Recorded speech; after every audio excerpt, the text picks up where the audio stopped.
Hello students, आज का हमारा टॉपिक है how to make a reaction more informative. That means हम अगर एक सोलो रिएक्शन की बात करें H2 plus O2 equal to H2O, तो हमें इस रिएक्शन से इतना पता चल रहा है कि हाइड्रोजन एंड ऑक्सीजन से वाटर फॉर्मेशन होता है।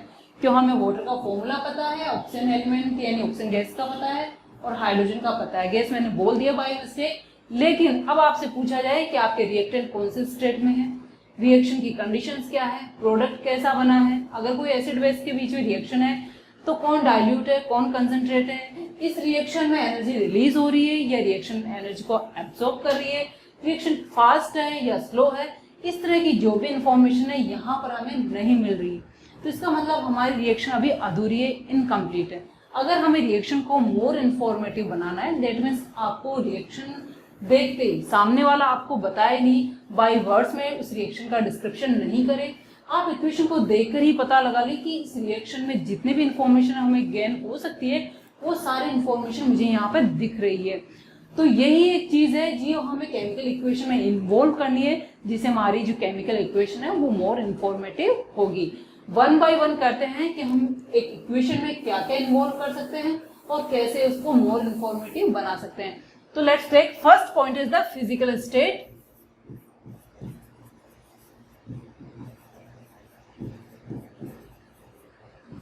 Of reactant and product. अभी आप वीडियो देख रहे हैं और वीडियो देखने के बाद आप बुक ओपन करते हैं, तो मैंने अभी तक कहीं भी रिएक्शंस में G, S, L वर्ड बोले होंगे पर शायद मैंने लिखा नहीं है और आपको बुक में वो वर्ड्स लिखे हुए मिलते हैं एज ए सबस्क्रिप्ट। तो दिमाग में क्वेश्चन आता है कि G क्या है, L क्या है, AQ क्या है, DIL क्या है, कौन C लिखा हुआ होता है, ये सब वर्ड्स क्या है, उन्हीं का मीनिंग हम समझेंगे। H2 plus O2 forms H2O। ये हमने वाटर बना लिया है। अब हम सबसे पहले फिजिकल स्टेट की बात कर रहे हैं। तो फिजिकल स्टेट का मीनिंग है कि हमारी जो रिएक्टेंट और प्रोडक्ट है वो कौन से स्टेट में, 3 state of matter, solid, liquid या गैसियस स्टेट। तो हाइड्रोजन बेटा गैस में होती है, तो गैस के लिए हमें G इंडिकेट करना है और कहाँ करना है, as a subscript of reactant या प्रोडक्ट जो भी है। ये भी G है तो आप यहाँ पर G लगा दीजिए, बराबर नहीं लगाना है, यहाँ पे इक्वल में O2 बना दिया और यहाँ पे G कर दिया, ऐसा नहीं करें आप, सबस्क्रिप्ट में नीचे लगा दें। H2 हमारे लिक्विड स्टेट में बनती है, ये हो गया लिक्विड। क्लियर? तो हमें इस रिएक्शन से फिजिकल स्टेट पता चल रही है। और फिजिकल स्टेट हम देखें, CaCO3 ये होता है कैल्शियम कार्बोनेट।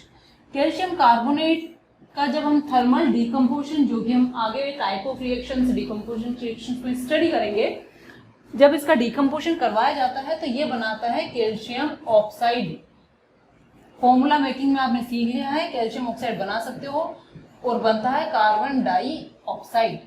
तो बेटा कैल्शियम कार्बोनेट की जो स्टेट है, मार्बल मैंने बताया, चौक मैंने बताया, ये फिजिकल स्टेट इसकी सॉलिड स्टेट होती है। तो आप सॉलिड स्टेट के लिए सॉलिड एस से स्टार्ट है तो यहाँ पर एस लिखिए। क्लियर? कैल्शियम ऑक्साइड जिसको हम बोलते हैं क्विकलाइन, उसका जो फिजिकल स्टेट है वो भी सॉलिड है, तो इसके लिए भी आप एस लिखिए। Carbon dioxide as we know gas state में होती है, ये हो गया। अब मैंने यहाँ सॉलिड, गैस और लिक्विड तीनों स्टेट मेंशन कर दिए। एक कहीं कहीं आपको एक वर्ड नजर आता है AQ। AQ इस तरह से लिखा हुआ होता है ब्रैकेट के अंदर, वो क्या है उसका मीनिंग समझते हैं। कुछ रिएक्शंस ऐसी होती है जैसे Na, ये हमारा है सोडियम मेटल, इसको हम वाटर में डिप करते हैं H2O। ये रिएक्शन आप मेटल नॉन मेटल में स्टडी करेंगे। ये रिएक्शन हमारी स्टेट समझने के लिए है। अगर आपको लगता है कि ये रिएक्शन बहुत टफ है, हमें याद नहीं हो रही, तो ये ओनली स्टेट समझने के लिए है। जब इनका टाइम आएगा तब इनको भी समझा जाएगा।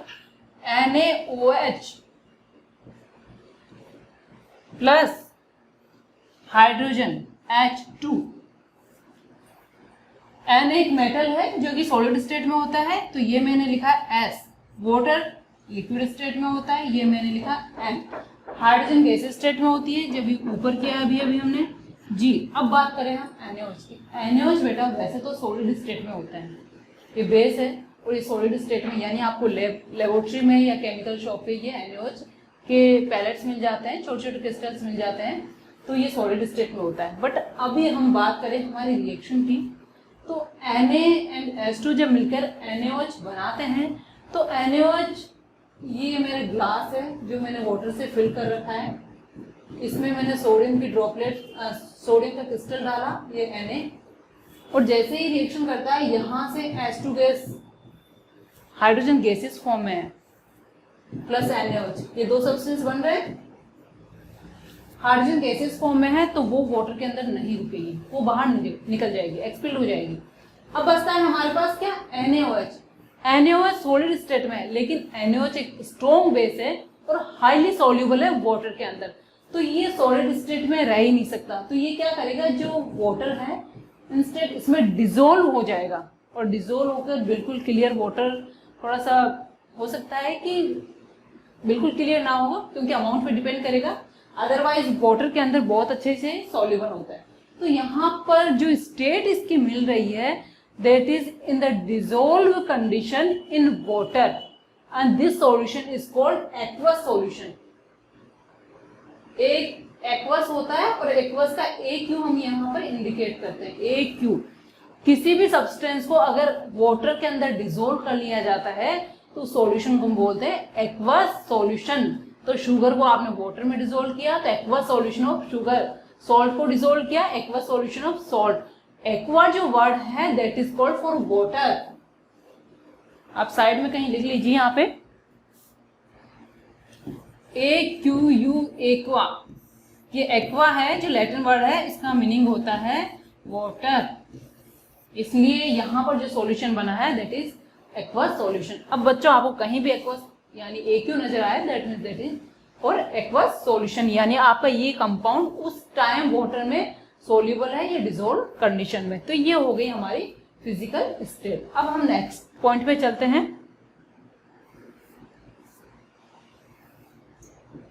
नेक्स्ट डाइल्यूट और कॉन्सेंट्रेट। ये जनरली बच्चों एसिड बेस रिएक्शन के लिए यूज होता है कि डाइल्यूट एसिड, जो एसिड है वो डाइल्यूट है या कॉन्सेंट्रेट है, ये भी हम एसिड बेस में स्टडी करेंगे। डाइल्यूट का मीनिंग होता है जिसमें वाटर की अमाउंट ज़्यादा होती है, और कॉन्सेंट्रेट जिसमें वाटर कम होता है, एसिड ज़्यादा होता है। ये डिपेंड करता है कि हम किस पर्पज से उसको यूज कर रहे हैं, उसी पर्पज से उसमें वाटर की अमाउंट इंक्रीज या डिक्रीज की जाती है। Because highly concentrate acid base हम यूज नहीं कर सकते, हाईली कोरोसिव होते हैं। बाय मिस्टेक अगर हमारे बॉडी किसी बॉडी पार्ट पे गिर जाता है तो वो बॉडी पार्ट डैमेज हो जाएगा, हमारे जो मसल्स इवन बोन्स तक भी एक तरह से उसमें हम मैच तो नहीं बोल सकते बट स्मैश हो जाती है, तो एक पेस्ट लाइक सॉल्यूशन बनता है, उसको हम बोलते हैं कि हाँ हमारी जो बॉडी पार्ट है वो उसका कोरोजन हो गया है। तो इसलिए हम इसको कंसंट्रेट कंडीशन में यूज नहीं करते। तो यहाँ पर डाइल्यूट और कंसंट्रेट वर्ड्स हैं HCl प्लस Zn। यहाँ पर हम अगर डाइल्यूट एसिड ले रहे हैं तो यहाँ डाइल्यूट वर्ड यूज करेंगे, और अगर कंसंट्रेट वर्ड ले रहे हैं तो यहाँ पर CONC यूज किया जाएगा। ये बन गया ZnCl2 प्लस H2। तो अगर डाइल्यूट है तो डाइल्यूट के लिए Dl, और कंसंट्रेट है तो कंसंट्रेट के लिए CONC वर्ड यूज किया जाता है। क्लियर? नेक्स्ट है यहां पर हम एनर्जी चेंजेस,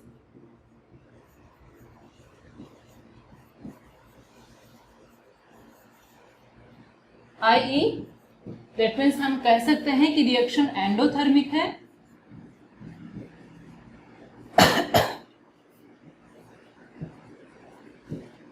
और एक्सोथर्मिक है। एंडो का मतलब है कि एनर्जी अंदर जा रही है, यानी जो भी रिएक्शन हो रही है उसमें एनर्जी का एब्जॉर्प्शन हो रहा है, और एक्सोथर्मिक है कि रिएक्शन बाहर निकल रही है, एग्जिट हो रही है। तो हम रिएक्शन में मेंशन करके चलते हैं, बर्निंग रिएक्शन जितनी भी है C+O2, ये हो गई हमारी बर्निंग ऑफ कार्बन। यहां बनेगा कार्बन डाइऑक्साइड प्लस एनर्जी, और जब एनर्जी रिलीज हो रही है तो हमें उसे प्रोडक्ट साइड में लिखना है। यहाँ पर अमाउंट हम डिस्कस नहीं कर रहे, कितनी भी निकल सकती है, तो यहाँ पर जो एनर्जी निकल रही है उसको हम यहाँ इंडिकेट कर रहे हैं। ये होगी हमारी एक्सोथर्मिक रिएक्शन। अब अगर रिएक्शन में एनर्जी का एब्जॉर्प्शन हो रहा है, एक्सोथर्मिक के और एग्जाम्पल देख लीजिए। एक्सोथर्मिक रिएक्शन, जितनी भी बर्निंग रिएक्शन है उसमें एनर्जी रिलीज ही होती है, आइदर हीट, लाइट, किसी भी फॉर्म में रिलीज हो सकती है। H2+O2, वाटर का बनना भी एक एक्सोथर्मिक रिएक्शन है। ये लिक्विड, ये गैसेस स्टेट, ये गैसेस स्टेट, और यहाँ भी एनर्जी रिलीज होती है, ये भी एक्सोथर्मिक रिएक्शन है। कैल्शियम एंडोथर्मिक रिएक्शन देखते हैं हम।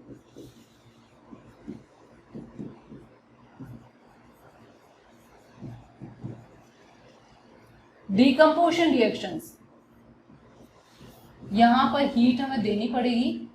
हीट तो हम एरो के ऊपर लिख सकते हैं, या फिर हम क्या करें, यहां पर इसमें हीट ऐड कर देते हैं।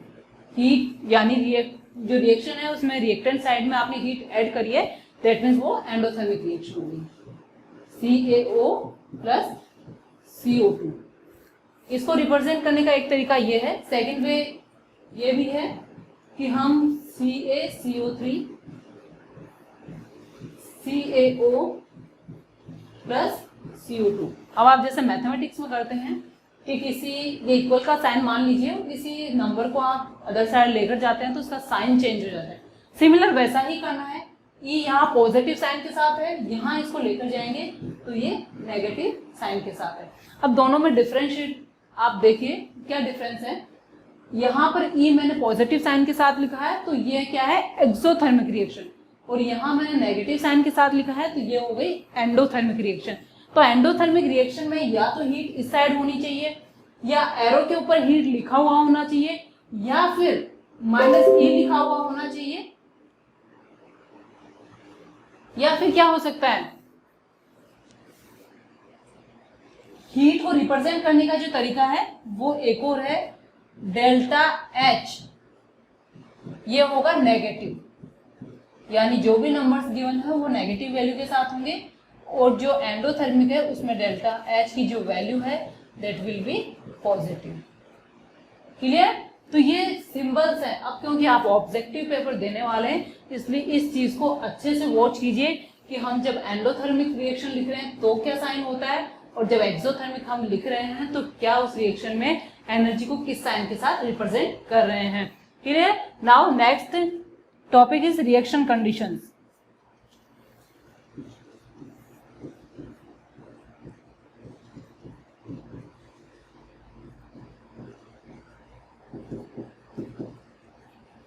ये तो हमने स्ट्रेट, डाइल्यूट, कॉन्सेंट्रेट की हमने बात करी है। हो सकता है कि रिएक्शन में और भी कंडीशंस हो, और मेजरली केमिकल रिएक्शंस में होता ही है कि रिएक्शंस को टेम्परेचर के साथ साथ हो सकता है प्रेशर की भी जरूरत हो, या फिर किसी कैटलिस्ट की जरूरत हो, तो वो भी हमें रिएक्शन में मेंशन करना होता है। फॉर एग्जांपल हम ले रहे हैं formation of ammonia N/N2 + H2।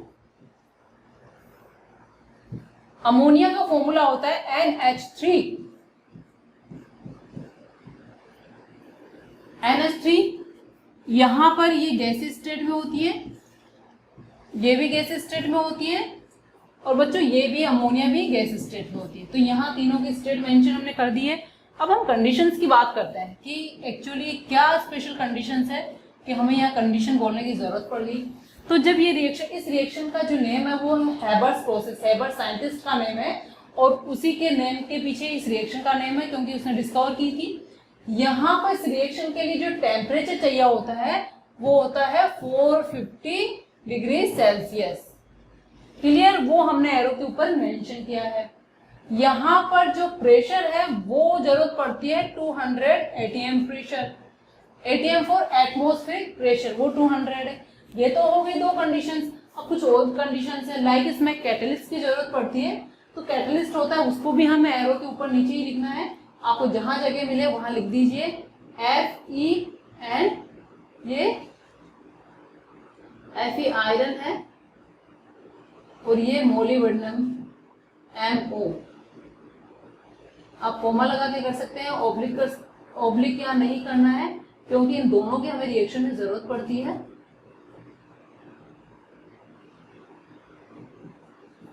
MO molybdenum and Fe4 iron, तो इन दोनों की हमें जरूरत पड़ती है। ये कंडीशन है अमोनिया फॉर्मेशन के लिए।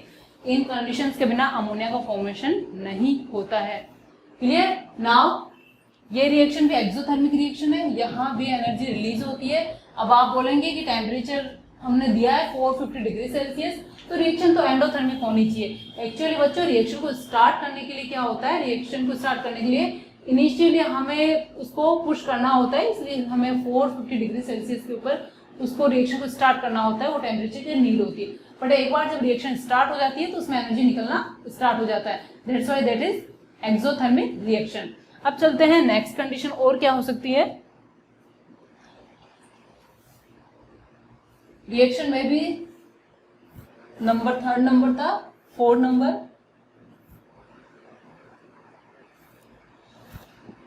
टू, 3, 4 एंड 5, ये 4 हो गया।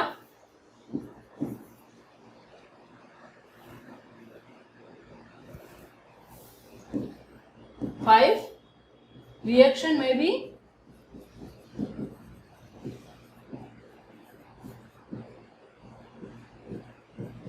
स्लो एंड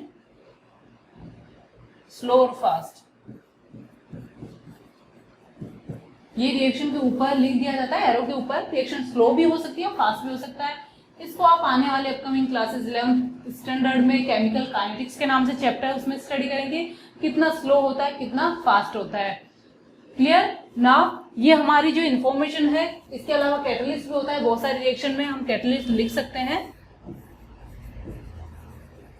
कैटलिस्ट हमने वैसे कर लिया है ये वाला, क्योंकि बहुत सारे रिएक्शंस को वो अपने जो नॉर्मल सिचुएशन है उसमें पुशअप नहीं होती है, तो ऐसे रिएक्शंस को एक बार स्टार्ट करने के लिए, स्पीड इंक्रीज करने के लिए हमें कैटलिस्ट की जरूरत पड़ती है। कैटलिस्ट वो सब्सटेंस है जो रिएक्शन को जो रेट है उसको चेंज करता है। वो डिक्रीज भी कर सकता है और इंक्रीज भी कर सकता है। अगर रेट इंक्रीज करता है तो पॉजिटिव कैटलिस्ट, और रेट डिक्रीज करता है तो वो नेगेटिव कैटलिस्ट। और जनरली हम पॉजिटिव कैटलिस्ट की बात करते हैं, तो ये कैटलिस्ट। तो इतनी सारी इन्फॉर्मेशन है जो हम एक रिएक्शन के अंदर हमें मेंशन करनी होती है, और इन्फॉर्मेशन को मेंशन करने के बाद हमें रिएक्शन के बारे में कि उसके रिएक्टेंट क्या है, प्रोडक्ट क्या है, उनकी फिजिकल स्टेट क्या है, उनके लिए कंडीशंस क्या है, ये सारी इन्फॉर्मेशन हमें एक रिएक्शन से मिल जाती है। That's all. नाउ बच्चों हम नेक्स्ट क्लास में देखेंगे एक हमारी जो इम्पोर्टेंट रिएक्शन है, that is the burning of magnesium oxide zinc plus hydrochloric acid. क्योंकि अब आपकी जो एनसीईआरटी बुक है उसके स्टार्टिंग 2 पेजेस पे एक्टिविटीज गिवन है जो कि इम्पोर्टेंट रिएक्शन है, और यहाँ से आपके क्वेश्चंस बनकर आते हैं। तो हम इन रिएक्शंस को अब डिटेल में देखेंगे कि क्या ये रिएक्शंस बोलती है। Till then good bye.